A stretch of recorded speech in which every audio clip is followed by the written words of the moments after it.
Bismillah ar-Rahman ar-Rahim. Assalamu alaikum, respected brothers and sisters. Welcome to our next episode of Life with COVID-19. We are looking at the impact that COVID-19 has had on our lives over the past 3 months and the impact which it is going to have on the various segments of our life. Today, we're going to talk about social distancing. This term became very common and very popular in the world the moment this coronavirus hit Europe specifically. That's where this terminology started to come up and became very common across the world. Even though lockdowns are over now in most of the places in the world, or even if it is there, it is limited, controlled, but social distancing is there and will remain. And as per certain reports, it is going to remain till the time vaccination doesn't come up or miraculously the world becomes free from COVID-19 completely. The point is that social distancing, if it remains, that means the fear of corona is also going to remain. Though people don't like social distancing, people don't want social distancing because human beings' nature is not about social distancing. The nature of human being is about socialization and getting closer to each other. And Islam also as a religion emphasizes on nearness and have made programs like congregational prayer, Salatul Jummah, Eid and everything, and meeting with relatives and everything. And we'll talk about more when we talk about the impact on Islam later on. Social distancing is again very heavily, significantly related to the cases.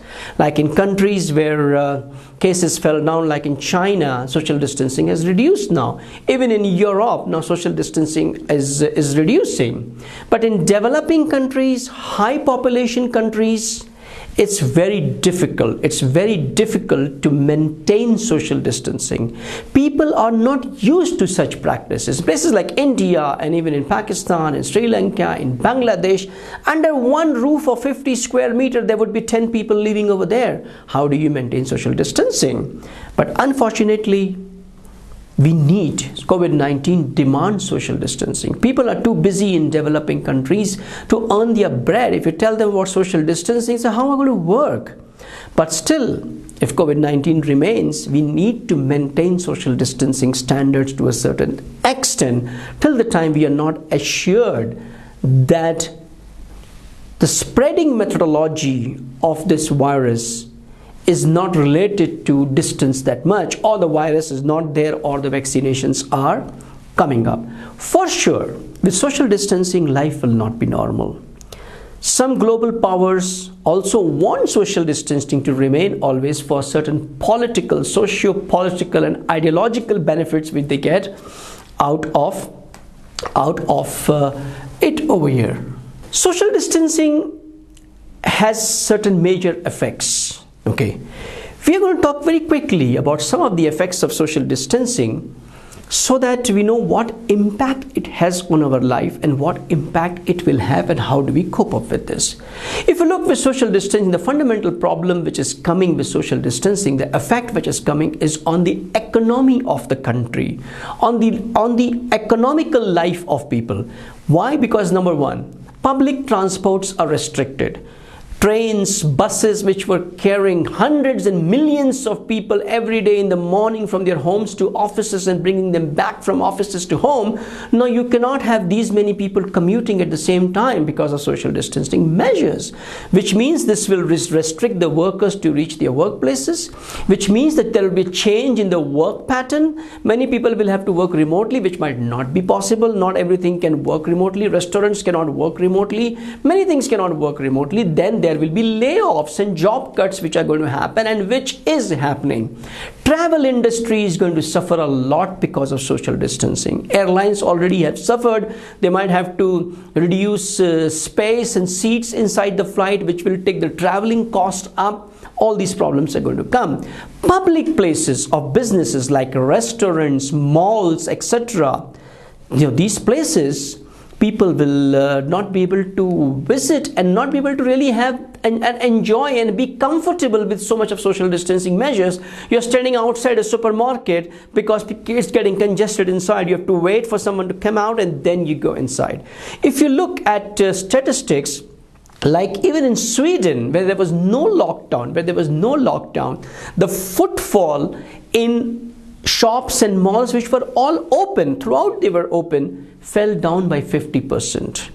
In Sweden, even in China, it fell down by 50%. The footfall, even now the footfall is 50% down. In Sweden, the restaurants' footfall fell down by 70%. This is a big impact which will come on economy due to social distancing. People will be afraid also to go, because social distancing means corona is there. The fear is there, and people will be afraid also to go out. And this is what is happening also. Like in Iran, things came under control, very much under control. The cases dropped below 1,000 and the death rates were almost going under 50. But all of a sudden, they relaxed social distancing laws. They relaxed it and left it to the people, though they were giving guidelines, and people went out on holidays, because many holidays were coming because of Eid and other events and programs and religious days, and people used to go out and mix with each other. Family gatherings started, parks were getting full, restaurants, people were sitting enjoying food, ice creams and everything, and all of a sudden another wave started to come up, and the cases are now almost touching 2,500 to 3,000. Death rates are going above 100, which means without social distancing, this virus has an impact. Forget about other countries where we can say that, okay, the cases, the numbers are manipulated, or political issues are there, whatever it is. But in Iran, that's not the case. It's genuine. It's the genuine reports which are there. Even in China, recently in Beijing, another wave has started, because they have opened the biggest food and vegetable market, where people are coming in to buy things together same time, and the issues have started. Public events will be limited to social distancing, and many public events are big commercial events like sports activities, entertainment places like cinema hall, theaters, gym, pools. Even if they open, they have to maintain social distancing, so the crowd will be less, people will be afraid to go over there.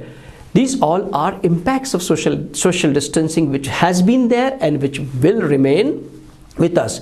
Protests and gatherings will not happen, though we have seen recently people broke out in US and other places. The ethnic black community did not care about social distancing, and they came out, and this could have an impact and would have had an impact definitely on the cases of corona which are going there. And more than everything, religious gatherings will be limited due to social distancing measures. All these things have, the social distancing had an effect on these segments of our life, and it will have an impact further as well.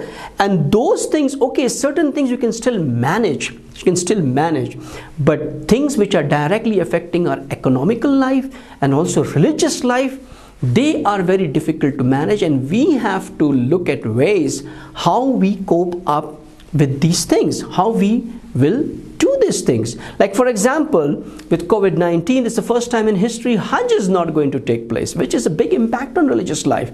And we were going to talk about all these things in our subsequent sessions as well, as to about the economic impact which COVID-19 has had and it is going to have in future. And that's an area where we need to seriously think about on how we live our life with COVID-19, with such economic impact which is already hit us, and which is further going to hit us and can make situations worse and worse. If you look in Pakistan today, the reason the cases have gone up all of a sudden was because of not taking care of social distancing measures. They publicly did gatherings, and the Eid celebrations were done like in a normal manner. People enjoyed meeting each other, hugging, shaking hands.